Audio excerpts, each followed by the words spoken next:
and I mean, this is really, really personal because it's going deep and you'll feel my pain with this, but like, the panic attacks in the middle of the night, the random sporadic, like you're going to feel it's all going to go wrong, the knowing what to do, but not having the self-belief to sometimes put it together and put it into action, and coupled with sometimes clients leave.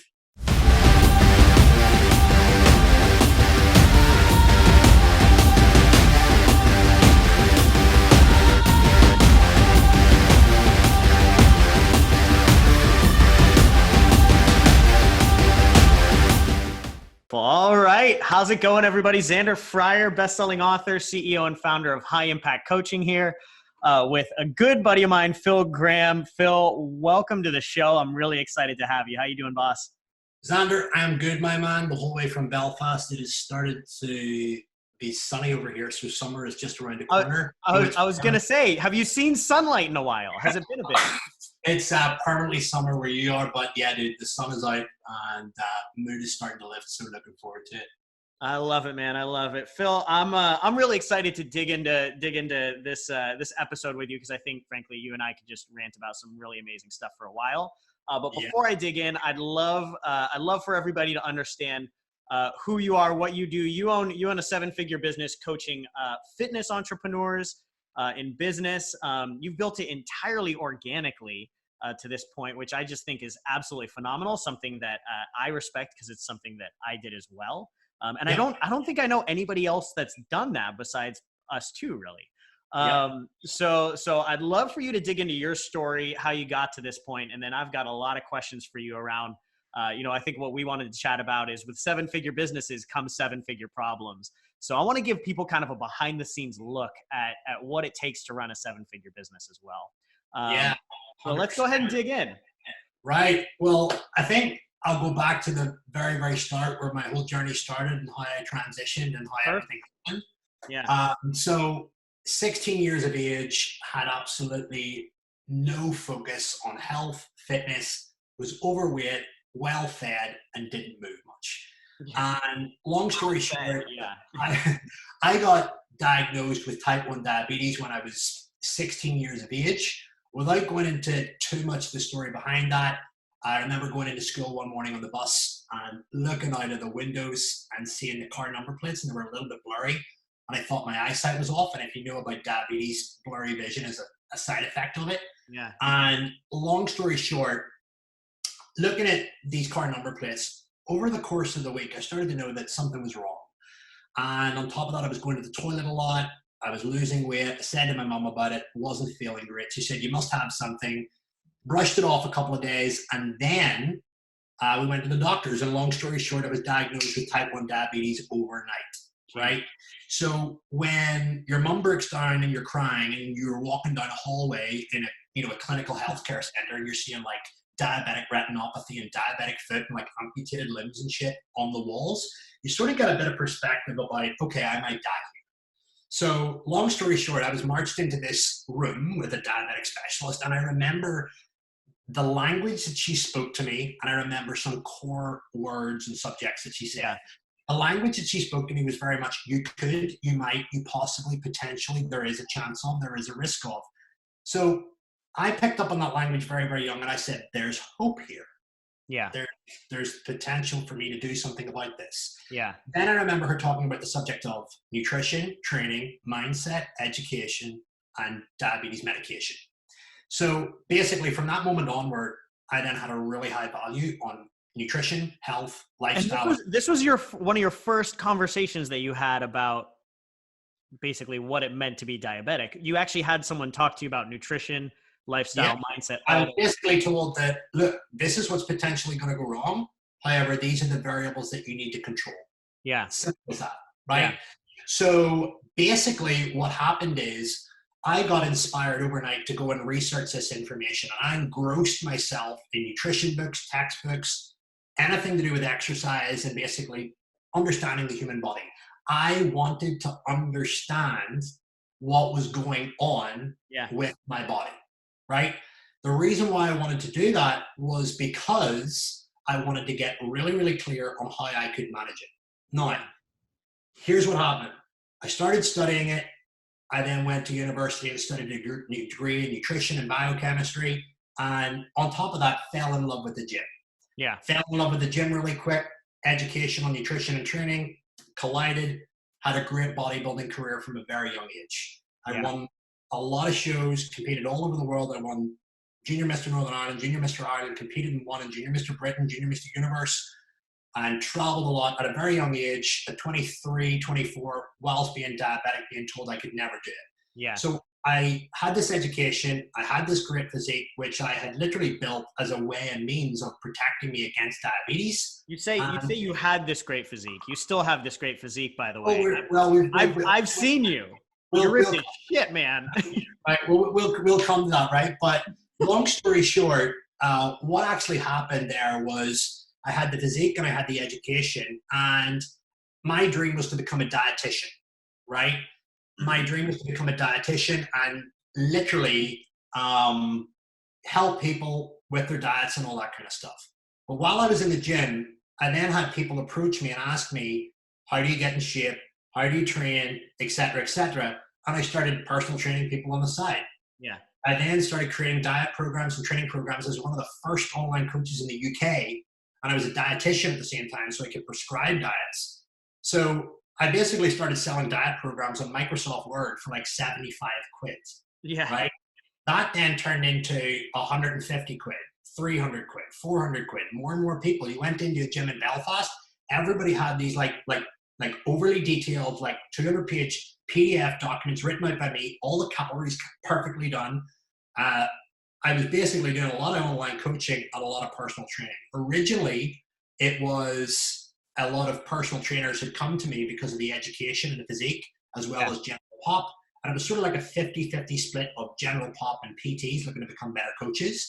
Yeah. And long story short, I kept educating and kept training and kept bodybuilding, and my reputation grew and grew and grew in this country. And I had coaches that would travel far afield to come and see me. And there was sort of one day where I was like, these guys are coming and learning everything I know about nutrition, training, and how to run a business. And I mean, I was like 24, 25 years of age already running a 6-figure personal training business, cash business. And realistically, I was like, okay, I've got this here. I've got an online business as well. I'm pretty good at this. And then people started to recognize onto it because I was speaking a lot, that, you know, I knew what I was talking about when it came to nutrition, lifestyle, mindset, and I was obviously this type 1 role model.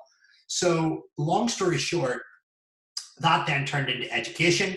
I then began educating coaches on the nutrition side of things, not so much the business side of things, but nutrition and helping them become better coaches. Helping them become a better coach, right? Yeah. I did that, and then basically that morphed into a completely separate fitness business development kind of role, where I was helping coaches grow their business. And then the PT, I subsided. I kept the online coaching going for a while, but then I realized I used to speak at expos all over Europe to personal trainers, and we would have spoken to crowds of like, 1,000 personal trainers at a time. And I remember I did this one public nutrition talk at a place called Body Power Expo. And I remember after the event, I had this massive queue of people, and for some reason, they were all diabetic, right? Yeah. And one person said to me when I came off the stage, you really got to do something for us diabetics, because we really don't know who to turn to, what advice to get, and how to get in shape. Everything from the doctors is generic, it's bland, it's not potent enough. And I basically spent my whole life's work basically learning how to build a great physique with bodybuilding and diabetes. So I took that information and I wrote an encyclopedia on diabetes and muscle building. It's like super comprehensive. Yeah. It's huge. Built that, self-published that book. We've now sold just over 27,000 copies in the last 2.5 years. Amazing. I built an online community with it and basically connected people from all over the world with the common thread of diabetes, muscle building, fat loss, and athleticism. Yeah. And we reached out to athletes all over the world that had this. So anyway, that was like a side project whilst I was doing the fitness business thing. And that looks after itself now, runs itself. I don't touch it. We did the whole thing with the ebooks, with the cookbooks, the online coaching, the paperback books. Yeah. That business completely runs itself. It's systemized. I don't touch it. It's there. It runs. It's all the fulfillment's looked after and everything else. So while that was growing, the fitness business stuff started to grow. And I launched my first mastermind like 3 years ago, Yeah. right? So And how long had you been in business up to that point? so, well, I'm 32 now, and I've been running my personal training business since literally probably about 2 years after I was diagnosed at 16. When I left to go to university, my first 3 years of university, when I was starting nutrition, I started doing the diet programs and the online coaching. So I've been doing it for fucking quite a while, Yeah. right? And So I think, but this is something that I wanna emphasize for people, right? Because I think, one thing that I think we hear a lot of in the world is, and actually in the world of coaching, in the world of online entrepreneurship specifically, is yeah, like, this person that went from like zero to six figures overnight, 0 to 7 figures in 37 days, 0 to 8 figures in 17 minutes or whatever it is, right? Like, yeah, yeah, one thing that I kind of want to emphasize here, like with bodybuilding, right? You don't build muscle overnight. yeah. You don't build consistent, strong, sustainable, profitable businesses overnight either, No. right? You've put the work in for years. I put the work in for years. I've got a lot of scars on my back that, not many people would last or battle through, Yeah. mental demons and all that kind of stuff. But, like I've taken that concept that was pretty much I think this is a big, big thread in the fitness side of things. I had a very successful coaching career, but Yeah. I grew it. And there was one moment for me that really shifted everything in business is I got to the point where I was fed up of my impact. I realized I'm not fucking impacting enough people here. And I remember sitting in a coffee shop writing my book with like fucking mounds of paper up. And I was like, you know what? Like this whole thing makes sense. I'm going from one to one to one to many here. And I've got to apply this philosophy to every aspect of Yeah. my business. Yeah. How can I serve greater numbers of people through my work and create a system that I can get fairly paid for it repetitively over time that Yeah. then allows me to grow as an individual, right? I also realized and identified earlier on, right? I see my role as a leader, but you got to understand, Phil, a leader isn't always at the top. A leader is sometimes in the middle, sometimes at the back, and you're going to have to face a lot of ridicule, criticism, and challenge to get to that leadership role. Yeah. So I organically grew the thing from demand and scaled and scaled. And now we have a business that organically turns over 7 figures a year. We have not spent a penny on adverts. I think I did like one advert like 6 months ago for a live event in London, which is just an event. Yeah. But the reality is this, it's like I've already built that reputation through word of mouth and hard craftsmanship. And I think that is a big, big thing that a lot of people are looking to skip over. And Yeah. one thing and one trend that I've seen in the fitness industry and also seen in the general business space is that when something hasn't worked out for you as a coach or a trainer or as a business person, the easiest thing for you to think about is something that pays you quick and in big chunky cash. And of course, it's fucking mentoring, right? Yeah. So, there's a philosophy of like being one step ahead of the client in order to coach. Yeah, to a fucking degree. And then initially your clients catch up with you and they're better than you.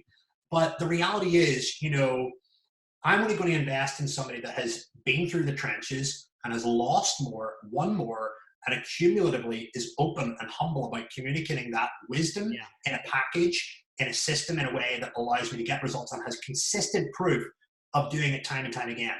And, I think there's one really important thing to bear in mind about testimonials and working with people is that you're going to have hyper responders, right?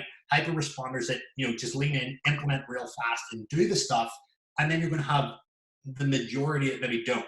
But Yeah. if you look at your coaching business and ask yourself, on average, are my clients winning or are they losing? And I'm constantly asking myself that question. I get a lot of my self-worth from my clients' success. So when my clients suck, I suck. I have a really fucking bad day. I feel their pain, right? So I'm always asking myself, how can we serve these people better? How can we get it better? And I think that mechanism and that layer of thinking is so much overlooked. Everybody's looking now about this quick act. How can I get leads real quick? How can I get sales real quick? And, bear in mind when you make the fucking exchange, you've got a duty to commit. You've got a duty to actually get the client a result. And a big, big shift in my mindset, and I know I'm sort of going off on a tangent here, but No, I like this because this is something that I think people need to hear. This is important. Yeah. I think, right, I have been through the whole, I'm 32 years of age. I had my first 7 figures when I was 27 with all my other businesses. Yep. And I thought when I hit that, I'm going to be, that's it. I'm going to retire. I'm going to be whatever. And I hit that and I was like, is that it? Is Yeah. that it? Right? I didn't take into account the amount of tax that I had to pay, the amount of VAT that I had to pay. I didn't take into account that a lot of my best friends would turn around to hate me. I didn't take into the fact that my family would say that I worked too hard. I didn't Yeah. take into account that it would cause massive challenges in my relationship. I didn't take into account that I would like wobble with uncertainty. Could I sustain this? And I had to go through all of that for a long period of time and really knuckle down into going, right, the only way for me to make this thing fucking sustainable is to really change somebody's life and stop focusing on getting clients, but focusing on the relationship and focusing on how that client feels when they work with me. Yeah. And if you come to work with me, like I'm diehard, like I'm committed to getting your result. I will take so much responsibility. There's a large part of ownership on you, but I know that our systems, our infrastructure, the quality, everything that we have has just been shaped and shaped and shaped and shaped to make sure that you are getting a result as a client. And I And think that's the kind of mindset you need to have. what's interesting here, it's funny because I mentioned this to one of my clients the other day because they asked me, they're like, Xander, when you're earning seven figures, like, do you still have imposter syndrome? And what I told them was yes, and I never want to lose it, right? Yeah. Because it's exactly what you just said. It's this, just like you mentioned, I do have some of my self-worth tied into the success of my clients. So And that's I think it's not a bad thing because I yeah, think it always drives me to find better, to continue to grow, to continue to get more, right? yeah, I don't think it's necessarily a bad thing, but having that tied there gives you this desire to always continue to grow. yeah. I think on that with imposter syndrome, right? I think Yeah. there's got to be, right. I don't think that I can say that I don't suffer from imposter syndrome, Mhm. right? That's not an issue that I deal with because imposter syndrome is me thinking that I'm not good enough or I don't know enough. Yeah. I've already banked in my head the amount of lives and businesses that have changed, just like you have. So maybe not imposter syndrome, Right? but im- It's fear of failure, right? Because yes. here's the fucking deal: when you get to the top, when you're at seven figures, the crash is so much fucking bigger, And right? I think people don't realize Right? that. They think So as soon as you get to seven figures, you're so good to go. You're good to so go.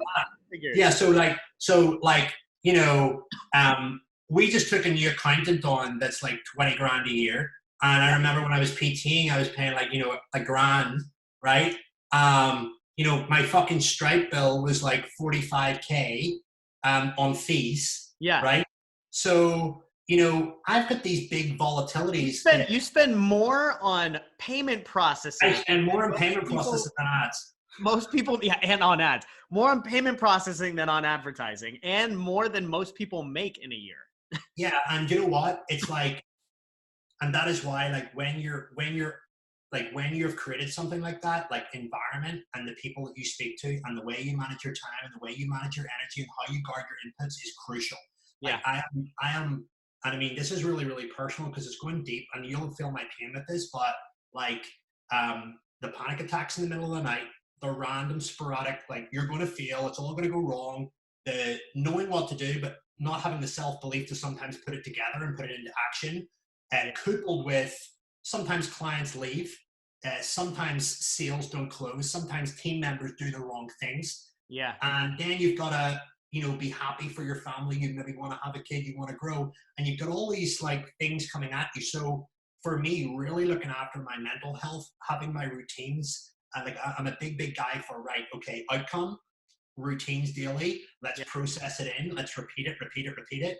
And I think that, there are so many things that I could talk about routines and disciplines, but I'm very mindful of who I'm around.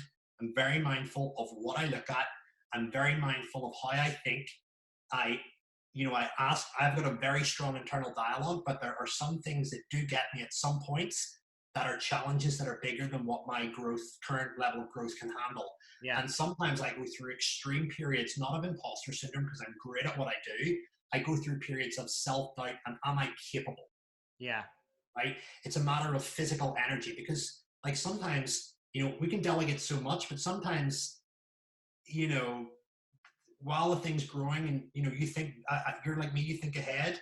You're not necessarily thinking now. You're like living in the future of like, where are we going to be? What's the targets? Where are Yep. we at? Whatever. And, you know, like the money, the money is very important that I'm hyper aware of my wealth. And I, like on that is like, you're making all this money, but money sitting in a bank account is useless and it's actually dangerous. Yeah. So I'm not one of these guys that keeps a lot of cash to hand.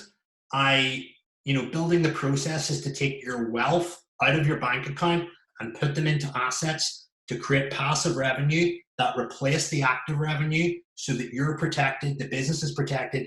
That is a whole different paradigm of thought that requires more delegation, And more now trust. you've got a whole different area that you're growing and learning in. And Exactly, right. So I think, as a seven-figure, business owner, you've got to be really sharp with how you guard your mind and your focus. Like my time is like, you tried to book in for a podcast, you couldn't get one for fucking like the yeah, links like so dialed in, right? yep.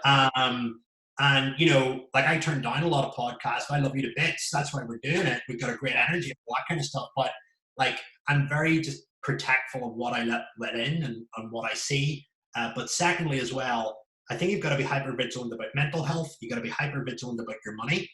You got to have a really high value on money and wealth.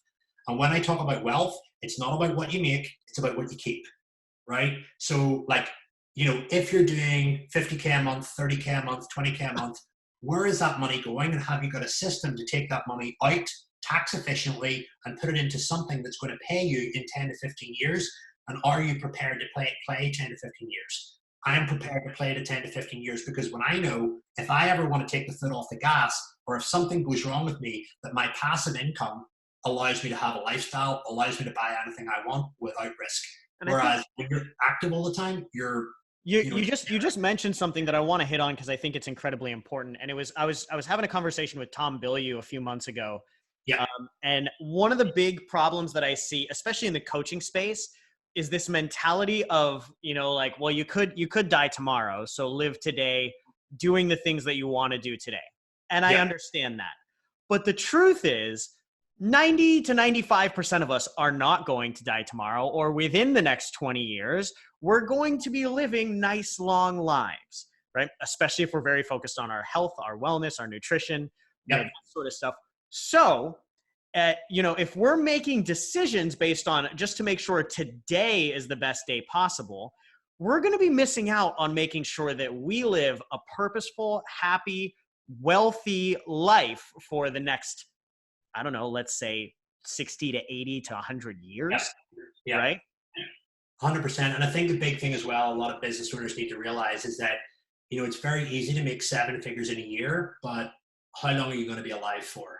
Yeah. So you've got to be able to create a business that has the infrastructure, the systems, the processes to sustain that, and also be able to accommodate, changes in the marketplace, changes in competition, changes in advertising. I mean, you look at all the changes that have occurred in advertising, organically over the last 6 months. Like we talked about it earlier, everybody's doing a fucking 5130, Yeah. right?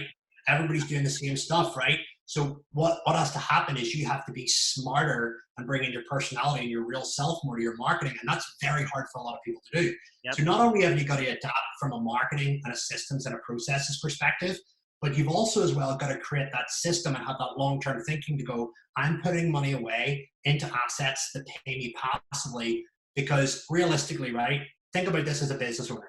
If you're making a lot of money right now and a part of it's going to go back into the business and a part of it is also going to go to your own personal and a part of it should be going towards savings if you're smart. But an ultimate goal of what you should be doing right now, especially if you're making a lot of cash, is to put as much money away into assets that are paying you passively so that you've got that fundamental income that covers living expenses so that if the business went tits up, that you could still operate and survive. And I think that is a very liberating, wise, growth yet protective oriented way to build a business, right? Well, there's like a certain, it's so interesting because this is, and you probably can talk to this as well, but I've noticed there's a certain level, right? That as a business owner, that once you make this level, right? Once you make that level, a lot of the scarcity mindset starts to fall away and you really start to be able to focus on ramping up, doing more, going bigger. And if you can get to a point where, you have a passive stream that is that then covering that, then the rest of it, you have wiggle room. You have this open space to really play, to impact the lives that you want to impact, to change the world the way that you want to change it. Yeah, But 100%. you can't do that until you've got the base level covered. Yeah, it allows you to operate at just a much more powerful way. And the way we designed our programs, and we talk about it quite a bit, is basically setting you up for exit. So yeah, we work with fitness professionals, and we basically get them to create a vehicle, a machine that prints as much cash as possible, so that they can take that, invest that, so it creates a passive revenue, so that when they want to exit, they don't want a PT when they're 50 years of age. Yeah. That they've got either the property, they've got the assets that pay that. But Zander, not many people think like that. Yeah. Right? You know, I think. Well, I always tell people that in the entrepreneurial world, the first problem is, how do I make money? The second problem is, how do I keep my money? And then the third problem is, how do I make the money I keep make more money? Exactly, right? And as you begin to go over the thresholds of making more money, like, let's face it, you're in San Diego, right? Let's not talk about the taxes in California, man. UK tax and value-added taxes are horrendous, right? And obviously, you know, you're a coaching business, so you can't claim it back, right? You know, we're not buying equipment, and not buying machinery, right? So we can only claim back certain things through tax. So, you know, like, realistically, you're having to work harder to keep above the pulpit, right?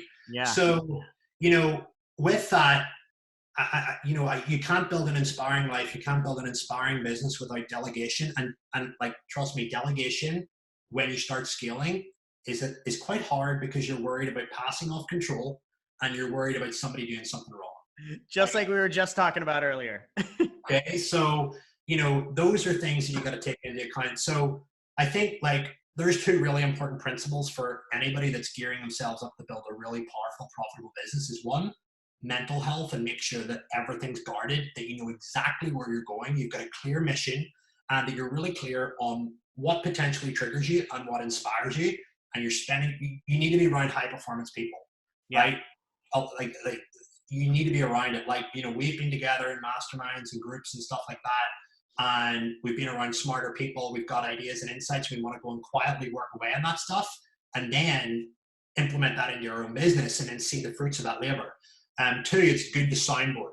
So, like, we were talking off air, having a challenge with this, having a win with this, having a challenge with that, and you're like, fuck, I can relate to that. So being able to network with somebody who understands it is great. And I think so many people are around family, friends. They're around people that don't get it. Yeah. They don't get it, right? And all they're surrounded by is yes men, right? Yeah. People that are agreeing to what they're going through. And at the end of the day, they're just going to feed their own bias. Yeah. Right? So being really, really ruthless. They're going to help you. They're going to help you dig your own grave faster. 100%. That's the only thing that comes from that. So you've got, like, guarding that, routines and habits. Like, everybody's talking about routines and habits, but nobody fucking implements it, right? So what do I mean by that? Like, so consistent with your journaling, so consistent with your priority action steps for the day, reviewing your day, like, dissect, like, you know, I can't remember who said the quote, a life worth inspecting isn't worth living, or something. A life well inspected is a life worth living, or something. It was like, oh, that's good though. Marcus Aurelius, or whatever the fuck it was. But long story short, like, I'm going through my day going, right, what did I do well? What did I not? Where was I off? Where was I triggered? Where was I slow? Where was I whatever? And I'm taking that nugget and plugging it into tomorrow. Yeah. And it's like medium the reps. It's a constant iterative cycle, so that every day, every day you're growing. Yeah, like you get a lot of people, like, buying these journals and stuff, and they buy them for 30 days or 90 days and they stop. Yeah. Right? But I know that it's part of the system for me to help me to win. Right? I just want to be a sharper, smarter human being. So mental outputs. Secondly, wealth. Knowing what you're going to do with your money, and knowing how you're going to invest it to allow you to create passive revenue when you exit. And I think third as well is also remembering why you're doing all this, right? Because there's a certain point when you start earning a lot of money where your lifestyle doesn't really change too much. Yeah. Right? And, you know, a big thing for me was changing from financial target to impact. And the impact was the unlimited sort of parameter. Whereas when I got to 1, I wanted to go to 2. When I got to 2, I wanted to go to 3. When I got to 3, I wanted to go to 7. Right? So like that's caused me a lot of anxiety over the years. Yeah. Right? You know, you go into a room, and I've said this before multiple times. You worry about the guy making 2 million. You worry about the guy making 4. What? Why? Yeah. Right? So, like for me, my life's very simple. Right? I love great food. I love cigars. I love fishing. I love wine. I love jiu-jitsu, and I like reading and learning and reflecting on my life. And I love public speaking. And if I can do all of that, help other people, and get paid whilst I do that, I'm very fulfilled and very happy. Yep. Right? And you know, I'm always reminding myself of why am I doing this? Why am I doing this? Because, like, you know, more money when you're just going for targets, bigger decisions, more responsibility, more challenge. It can just, it can eat away at you. And if you forget your why, you can drive yourself insane. Yeah. And, you know, like, we all want to be successful, and there is, you know, it's a, you know, a male thing. We want to have significance. We want to have this and that, but we sometimes lose ourselves in the quest to be better than others and forget about ourselves. Yeah. Well, and I think also something that you pointed out there is it going for that end goal rather than just enjoying that process, right? Because so much of it is that process of growth as well. And if you can start to enjoy that process of constantly growing, constantly bettering yourself, and along the way doing the things you love, going fishing, jujitsu, eating well, Yeah. right? That's really what your fulfillment should be dialed in from as well. Yeah, 100%. And I mean, like, you know, I organize my week. I talked to this about my client. I pick my churches. So my churches are jiu-jitsu, time with my wife, and eating out in a nice restaurant twice a week. And I know those are my charge points. I Yeah. have to have them. And Yeah. then I build out around that, right? So like the next priority is what? Like sales or a team meeting, or, you Yeah. know, operations or something, like, you know, a meeting with someone, right? I think that's a really important thing that I want to emphasize for everybody, right? Because that's something that I do as well, right? Same thing. It's like, you know, for me, there's there's my Sunday self-development time. There's date night with my wife. There's self-care on Mondays, and then there's rock climbing, right? It's like if I do those 4 things every single week, you know, I will be taken care of, and then we can start to focus on the business. We can focus on sales and lead gen and client support and all that sort of stuff. But like, I got to take care of that first before anything else. Yeah, and I think, you know, like as you're growing a business, you do have to go through the pain and frustration of doing stuff that you don't want to do to then pass it off. Yeah. You know, it's not one of those things you can necessarily always walk in, especially if you're just going from zero to hero. Like Yeah. you're not going to know what to delegate because you haven't figured it out yet. You haven't done it yourself. You haven't gotten dirty. You haven't gone into the trenches yet. Yeah. Yeah, 100%. And I think that, you know, like, you know, that you said there about enjoying the journey. I think that I think that there is a switch that flicks in you. It's a perspective shift. When you're growing a business, in the early stages, you're very reactive and you're very emotional. Yeah. I have learned over time to become desensitized to that. And the whole journey of building a big, powerful business for me, believe it or not, has been a very selfish act of me to try and learn more about myself, love myself more, and be able to control my emotions more, which in turn has transferred to other areas of my life. So if I can, you know, use the business in that way to grow me, because let's face it, you know, the true test of an individual or a human is you take away his power, take away his money, take away his business, and is he still able to rebuild himself and love himself, right? Yeah. So if I love myself underneath all of this stuff, I know that this is just a game. Yeah. And like, what is it? Your Maslow's hierarchy of needs. You got your love, you've got your shelter, you've got your food, you've got your water, and everything else is just a fucking game. Yep. Right. So like sometimes I need to remind myself of that. Right. And you know, I mean, you know, I've gone through the whole phase of like growing a business and sometimes being distracted by competition, and I'm sure everybody else has. And you know, more people that are coming into the space and trying to say the same thing and regurgitate your stuff and copy your stuff and all this. But I think like no matter what's happened, I've always had business. And I think that that's like, I'm big into, I've been through this challenge before. I've been through a similar challenge or even worse, and it's panned out good. So I know that there's something exciting in this. And it's like a framework inside your head where you predictably know this is serving me. I just don't know how yet. Keep it between the hedges. keep And operating. even if you think about you go back to habits, right? And like I think one of the quotes around habits is, Aristotle says we are what we repeatedly do, right? Yeah, So therefore, success is not an action; it's a habit.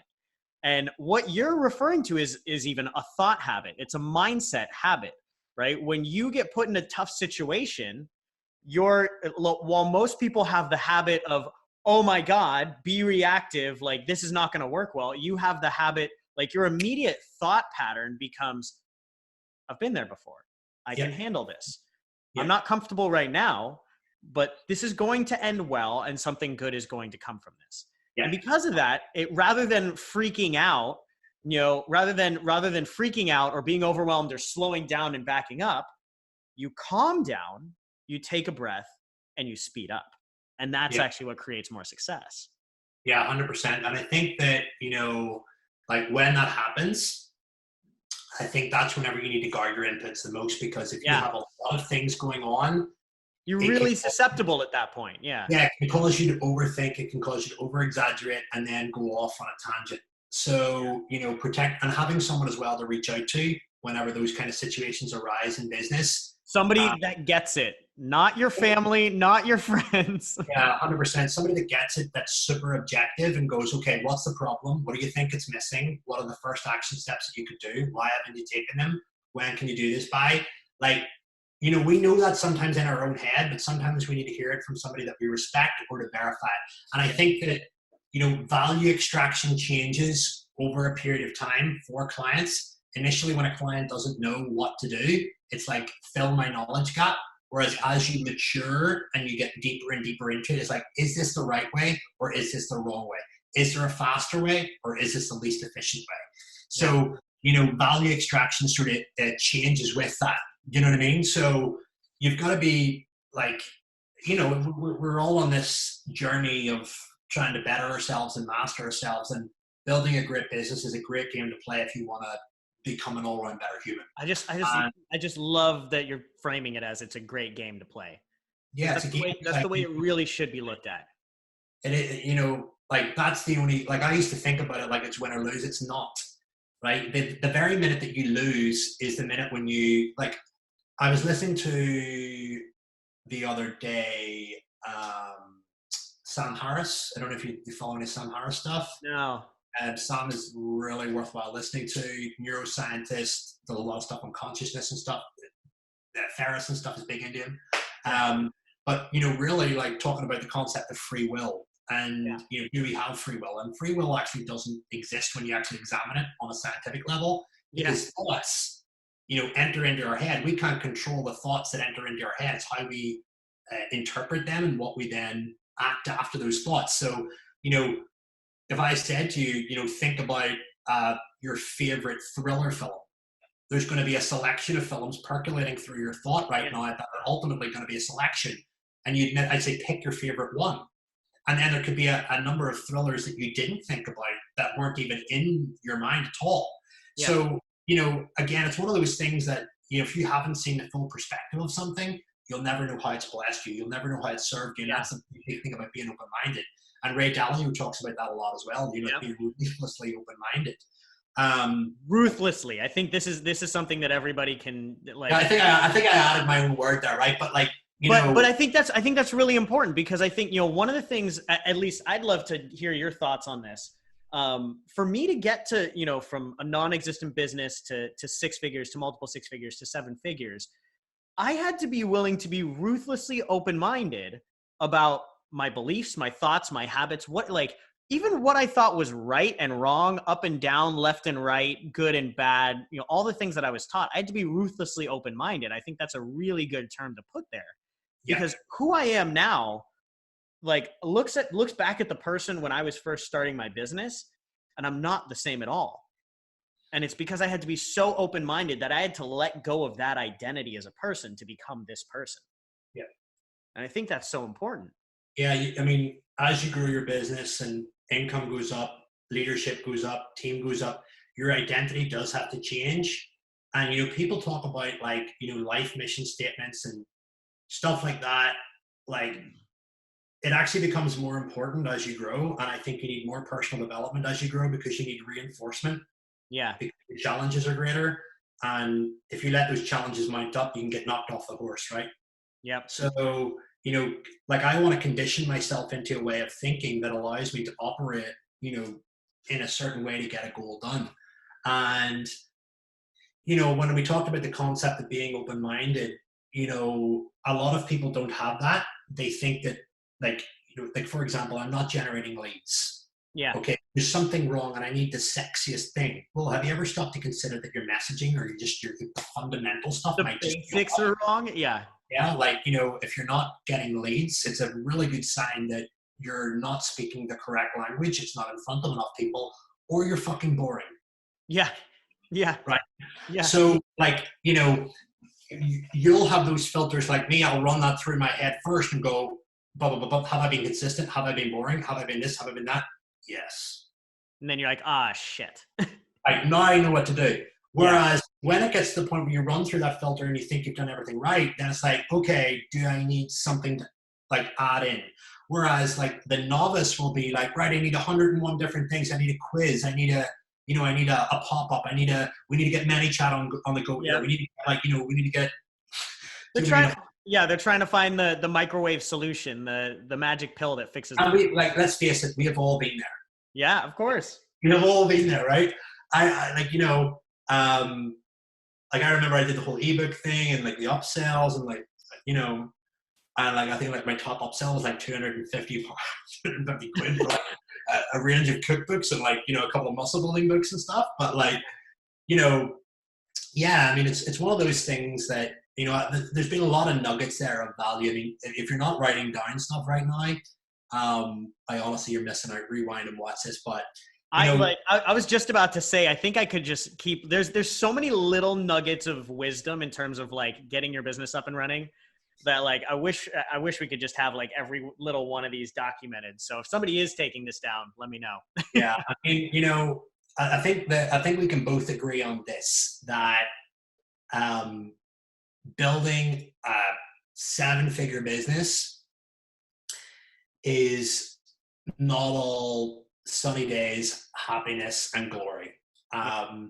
There comes a point where you have to push, and it's beyond what the money is, beyond the status, and it's service. Yeah. You're the only thing that's going to contribute to that is like your service. And I've said to many of my clients, like my mission, my purpose, my service is my best friend. That's the thing that keeps me company at night, because it's like my work of art in my head. How can I make it better? How can I make it stronger, more permanent? How can I make it more creative? How can I help people more? Well, and without it, you won't be, and frankly, this is like the most honest way to put this, you just won't be strong enough to survive the storms that you have to weather to get there.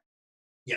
If you don't have that deep down, if you don't find it, just like you mentioned, hold on to it, refine it, stoke it, right? If it's a little flame, stoke it, feed it to make it bigger.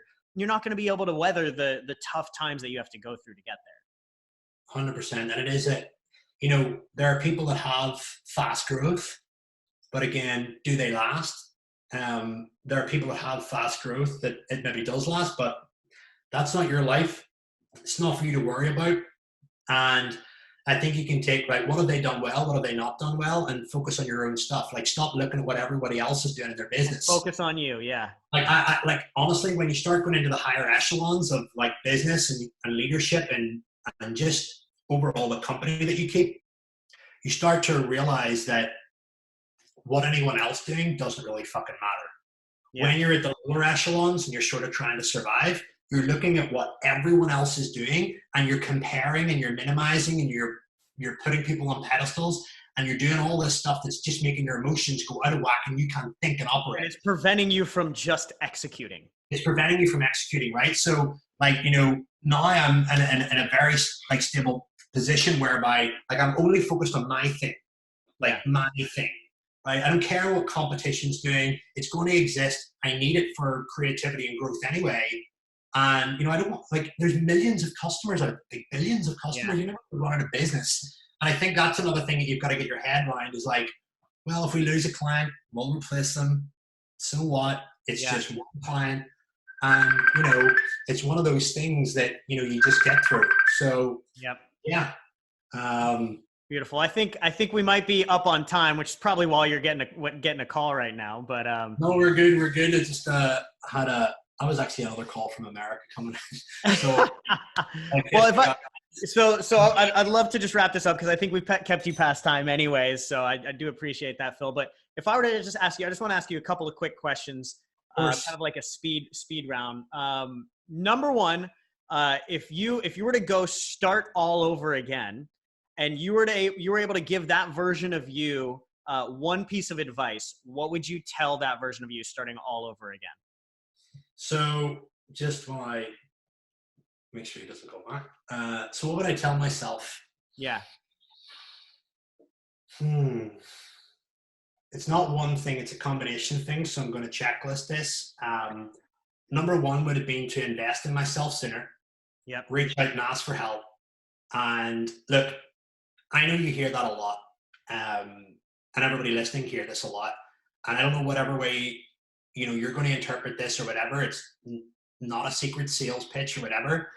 But when you invest money out of your bank account into someone that has been where you want to go and has got legitimate proof, is in line with your values, is in line with you as a human, and you get them energetically and you just like them, the only thing that's holding you back is your own self-doubt.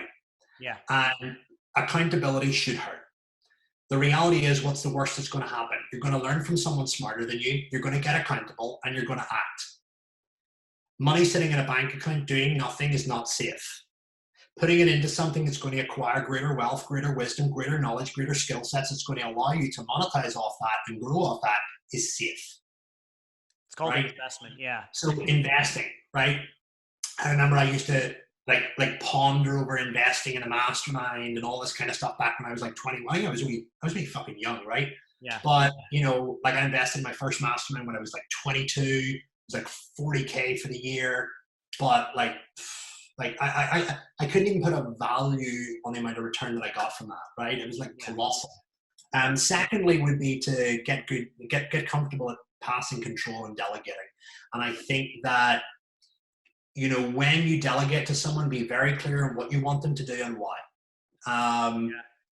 Yes, it will cost you money, but it frees up mind space and it frees up time and energy to do other things that you're great at. Number three is to really select your friends carefully. And you're going to outgrow people. You're going to outgrow your best friends. You're going to outgrow family members. I had to fire my family for a period of years because they didn't believe in what I was doing. And all I was met with was, he's so focused on money, he's so focused on business, he's so focused on this, he's so focused on that. And all I was doing was helping people and getting paid for it through a process and loving what I was doing. And if I would have listened to my parents, I'd be working as a fucking doctor or a lawyer in a shitty hospital doing something that I didn't like and where I wasn't unique. Yep. No disrespect to anybody that does that. That's uniquely theirs, but that's not me. Yep. And the reality is I wouldn't have survived or been able to help people in that career path. And I'm helping people every fucking day in their businesses with everything else in their fitness worlds do stuff. And if I had to listen to my family and the people around me, like my friends, don't do that, that's stupid, that's risky, don't do this, I would have never got anywhere, right? So, don't be afraid to fire them for a while, let them go for a while, and just be like, know that they're only doing it out of their own awareness, and that putting them on mute for a while is perfectly fine, touching in base, but not listening to what they're saying. So, when you're like, I can go down to my mom's and stuff like that, and still I still get showered with whatever, but I know that she knows that that's the only thing from her background and her lifestyle that is just trying to protect me. So I get it, I appreciate it, but I also don't take it to heart. What else? I think, getting really, really clear, like if you're in a relationship, like getting your other half on the same page, realizing that she's not going to be another you. I think that's a big mistake a lot of entrepreneurs make. It's certainly a mistake that I made, was trying to get another me in the relationship. And all I would have ended up with is two dicks. I was right? gonna say that wouldn't go well for anybody, Well, man. that wouldn't go well, right? But I think there's part when you're first starting to grow a relationship where you're all entrepreneurial, you're all focused, you're all about go, go, go, and you want your other half to do that. But she serves different roles in the relationship, like family, social, kids, all that kind of stuff where I'm not good at, Yeah. right? So I'm super strong in the business. I'm super strong in the sort of the wealth, but I'm not good in the family. I'm not good. I'm not amazing in the social. Like, like me and you go to like America, all we want to do is talk about business, right? Yeah. So, Because it's what we're passionate about. right, exactly, right. So What we love to do, man. she's my distant part, if you want to put Yeah. it like that. So yeah, I mean, stuff like that, super important. And I think Yeah, I would really echo one of the things that you said there is either firing friends and family members or putting them on mute. I remember when I was first starting my business, it was about 12 to 18 months that I had to put my family on mute because I was just like, and you know what? Like that's a really hard thing to do because you're feeling guilty. And like, Yep. I was brought up in a Christian household where I was told that honor your mother and father, right? Yeah, it was tough, man. It was tough. But I look back and it was probably one of the most important things that I did when I got my business started was, putting everybody, my friends that didn't serve me, even my family members, my mom, who's like one of my favorite people in the entire world, put them on mute, right? And it was one of the hardest things I ever had to do, but I look at it now and it's like I get to live by my family. I'm near my godson. I'm near my nephew and I get to spend time with them. But it's because in the beginning, I had to put people on mute because I couldn't, just like you mentioned, in the vulnerable times, I couldn't handle them being susceptible to their bullshit. Yeah. Yeah. And that was huge for me. So yeah, it's too much. It's too much. Like you have to, you desensitize and shut down to some stuff. And like, you can be interpreted by people that aren't business minded as like not all are on the spectrum. But like, there's a few times I've been called on the spectrum, right? But like, the reality is I'm just not fucking interested, right? So like I desensitized to it. So, yeah, I mean, amazing. that's it. So, Couple. yeah, well, yeah, anything else far away, my man? Yeah, that's actually, really doing an Instagram live here, so give them a little wave. Oh, hey, how's it going, everybody? So I've been running this the whole time, and have you really? Yeah. So yeah, anything else? Shoot. Last two quick questions. We're gonna try and get these in 30 seconds each. Best book that you've read recently that you want to recommend? Honestly, best book recently. I've started reading Scientific Advertising again. Oh, that's a good one. Yeah, it's pretty good. On top of that, I have another book by John Wooden. Is it Wooden on Leadership? Wooden on Leadership, yeah, it's really good. Just finished that one a couple months ago. That's a really good one. The pyramid stuff in it and all the like hierarchies and stuff. So I got some principles out of that. Yeah, so those two. Cool. And then last question for you. You mentioned you were a foodie. What's your favorite food? I love barbecue stuff. I'm a big barbecue guy, but I also love really like going to like Michelin star tasting menus. I love the whole, because I've got a food background and nutrition science background. I love hearing where the foods come from, the wine pairing. I love the experience. It's not something that you could eat every day, but it's like something to look forward to. And I appreciate the food. I appreciate the preparation. Yeah. And it's an experience, right? That's what it's about. Love it. Barbecue is a big hobby of mine. I love barbecue. Big that's how I wine. Like it's coming into summer here. I'll work here outside. I'll have a barbecue going all day. I'll throw on like pork, steaks, veg, and like the fire will be on all day. It's fucking amazing. I love that. Beautiful, man. Beautiful. Phil, thanks for joining us. Where can people learn more about you and everything that you do? Yeah, just find me on Instagram, philgraham01, go to phil-graham.com, and Zander will get you on the Fitness Entrepreneur podcast as well. We'll rock it out, and yeah, dude. Awesome. Thanks again for joining, man. This has just been, I'm going to go back and listen to this one because there's shit that I need to start to ingrain a little bit better. So thank you for hopping on, man. Looking forward to connecting with you in a couple of weeks in California. My pleasure, brother. Thank you so much. Beautiful. Thanks, boss.